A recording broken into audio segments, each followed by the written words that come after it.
Alright, so there has been some talk recently about how the Flash TV show on the CW seems to have some plot holes regarding time travel and time remnants and all of that. So right now, I'm going to try and explain the logic of time travel on the Flash.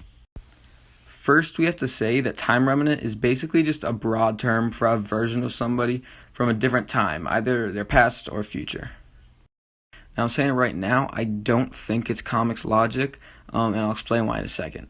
So, Blue Flash in the New 52 run, he's basically a future version of Barry, and he comes back in time and tries to kill Barry.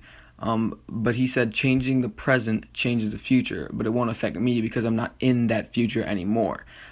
We have to assume that that's not the case because even though Eddie killed himself right there, Eobard still died. So, we're just saying this is not the case.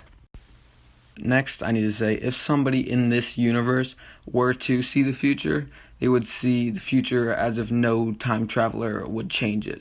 Basically, they're seeing a possible future instead of a definite one. Kind of how the newspapers showed how, Eobard was born and stuff, like that, because that could obviously be changed. Whenever a time traveler does change the past, it creates an alternate future. And then all things that happened to make that alternate future possible still had to have happened. And so basically, Eobard had to go back in time in order for Eddie to kill himself and make the alternate future.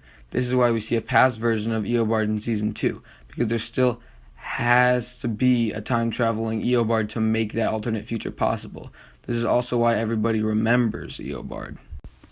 You also need to know that Jay Garrick becomes Zoom and that Eddie has Eobard as one of his great-grandchildren in the future. So without Jay, no Zoom, and without Eddie, no Eobard. Okay, so say my future self were sent back in time and gave my past self a tattoo. My future self would automatically get a tattoo because at that point in time, my past self will be able to grow up, become my future self, and then he can go back in time and give his past self a tattoo. But what if I killed my past self right after I gave him the tattoo? I still would have gotten that tattoo because at that point in time, there was a past me to grow up, become future me, and give past me the tattoo. Plus, as we already know, everything still happens no matter what.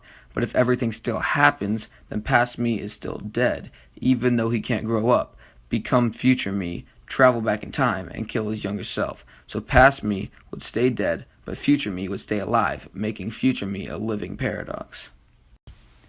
This is basically what happened to Zoom. You have future Hunter and past Hunter. Let's say feelings for Caitlin is like the tattoo in the scenario. So future Hunter goes back in time, causing the event where past Hunter gets feelings for Caitlin. Well, at this point in time, past Hunter can grow up into future Hunter, and then future Hunter will have those feelings, and then he will go back in time and cause the event where past Hunter gets those feelings. This is basically before that alternate future is even made. And remember, everything future Hunter does still happens no matter what. So when Zoom kills Jay, no one can grow up and then go on to travel back in time and make those events happen. But as we already know, no matter what, it still happens, making Zoom a living paradox. Now let's just pretend for a second. What if young Hunter killed himself? That way you don't need young Hunter to become old Hunter and then go back in time and kill young Hunter. Even if old Hunter told young Hunter to kill himself, you still don't need him to grow up because everything still happens no matter what. This way Zoom dies, but everybody still remembers him because it all still happened no matter what.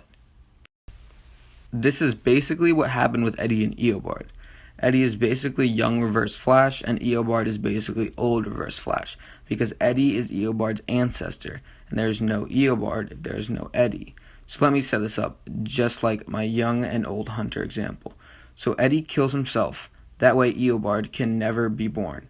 And you don't need Eobard to have Eddie die because Eddie killed himself. And even though Eobard causes Eddie to kill himself, that doesn't matter because everything still happens no matter what. And everybody still remembers Eobard because he was still needed to make this alternate future. Without him possible. And that's also why we see him in Season 2, because that was his past self before he was erased from history, which still has to exist in order for him to eventually be erased from history. Thanks for watching, guys. I know this was probably confusing, but hopefully it helps explain the logic a little. Hope you enjoyed, and let's get ready for the season finale of The Flash.